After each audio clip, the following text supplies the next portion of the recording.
सुंदर वन के जंगल में एक टूनी नाम की गरीब चिड़िया रहती थी। माँ माँ, हम लोग अमीर कब होंगे? मेरे सारे दोस्तों के पास नए नए कपड़े और कार है।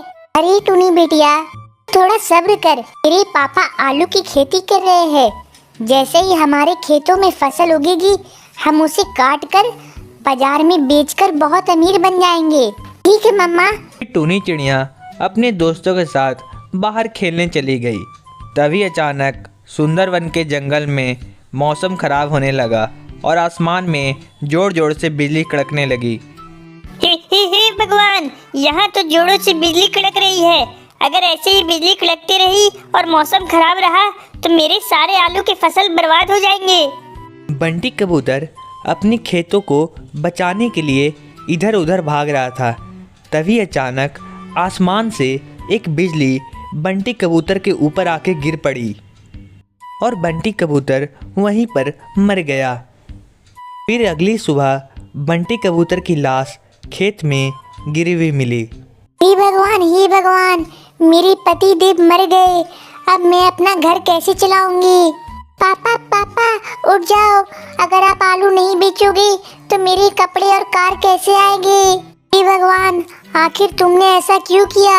मेरे अच्छी खासी पति देव को तुमने मार डाला। फिर कुछ समय बाद टूनी चिड़िया और उसकी माँ बंटी कबूतर का अंतिम संस्कार कर देती है और रोते रोते अपने घर चली जाती है। माँ, अब हम क्या करेंगे? पिताजी के जाने के बाद हमारे पास तो खाने के लिए भी पैसे नहीं है। अरे टूनी बिटिया, तू चिंता मत कर, मैं तुम्हारे साथ हूँ। अब हम साथ जाकर खेतों में आलू की खेती करेंगे और उन आलूओं को बेचकर बहुत ही अमीर बन जाएंगे।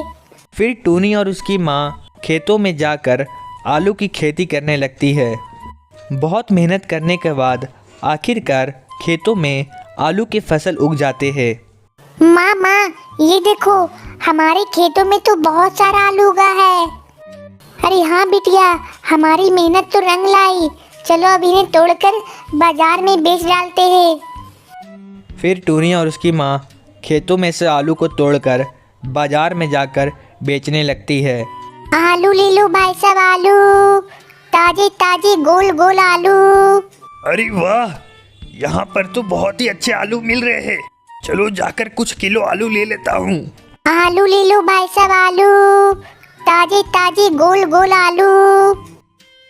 अरे ओ चिड़िया, ये 1 किलो आलू कितने के दिए? मात्र 10 रुपए किलो है उल्लू भाई। अरे वाह, इतने सस्ते आलू। आखिर तुम्हारे आलू में बात क्या है जो इतने सस्ते हैं?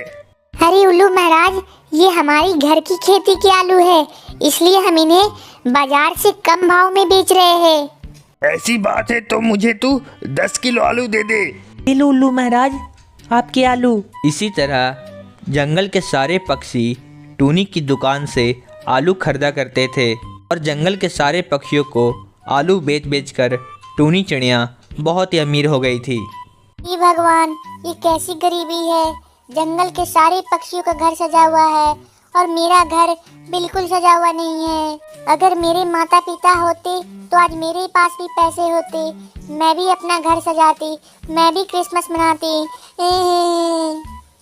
इसी तरह टूनी चिड़िया रोते रोते सो गई। तभी अचानक रात को आसमान से आवाज आई। हा, मैरी क्रिसमस।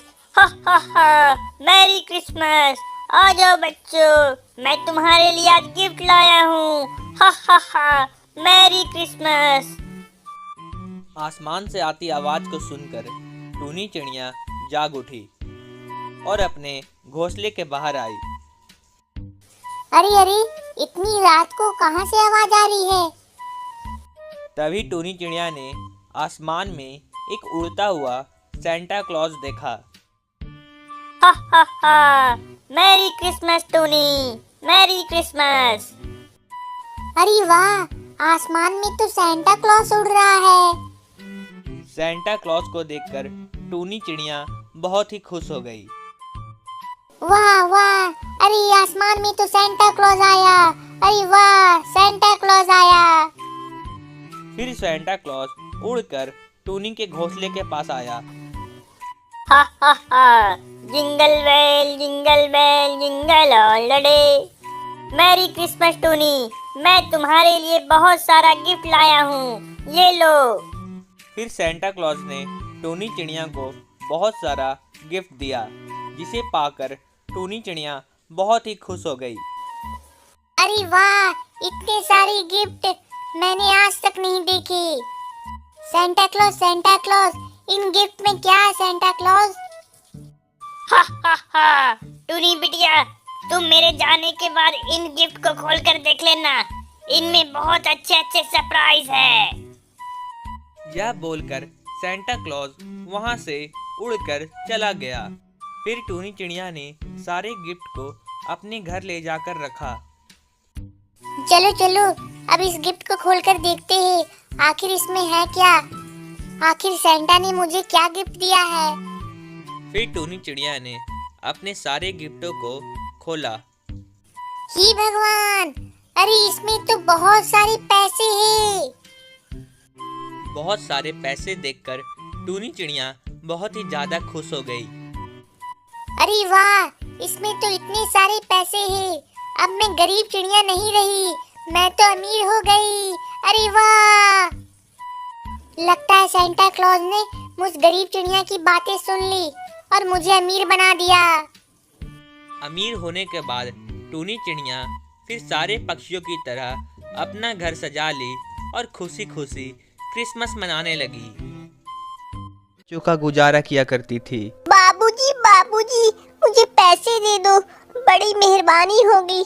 मेरे बच्चे 2 दिनों से भूखे हैं। तब तक आप लोग कमेंट बॉक्स में ये बताएं 16 + 41 कितने हुए। अरे माफ करो बहन जी, खुले पैसे नहीं है मेरे पास, आप कहीं और जाकर भीख मांग लो। इसी तरह टूनी पूरे गांव में जाकर भीख मांगा करती थी। मेम साहब, मुझे कुछ खाने के लिए पैसे दे दो, मेरे बच्चे 2 दिनों से भूखे हैं। अरे भूखे हैं तो मैं क्या करूं? अगर तुम लोग बच्चे पाल नहीं सकते तो इन्हें पैदा ही क्यों करते हो?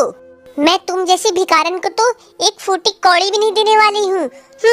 दिन बीतने को हो रही थी और टूनी को सुबह से 1 रुपया भी भीख नहीं मिली थी। हे भगवान, आज तो मुझे 1 रुपया भी भीख नहीं मिला है।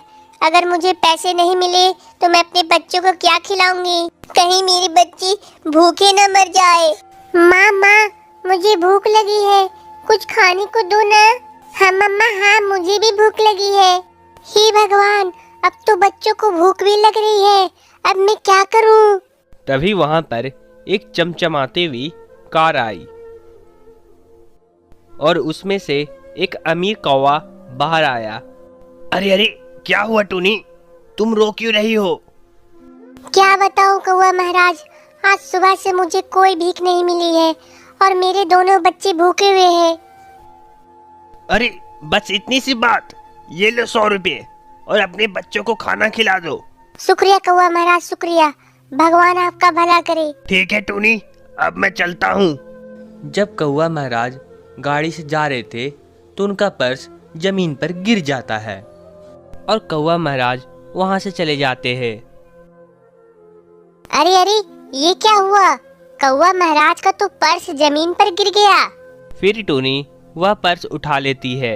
हे भगवान, इस पर्स में तो बहुत सारे पैसे हैं। अरे वाह माँ, इस पर्स में तो बहुत सारे पैसे हैं, अब हम तो अमीर हो गए। नहीं बेटा, ये हमारे पैसे नहीं है, ये तो कौवा महाराज के हैं। हमें ये पैसे जाकर कौवा महाराज को देने होंगे। फिर टूनी पर्स लेकर कौवा महाराज के घर चली जाती है।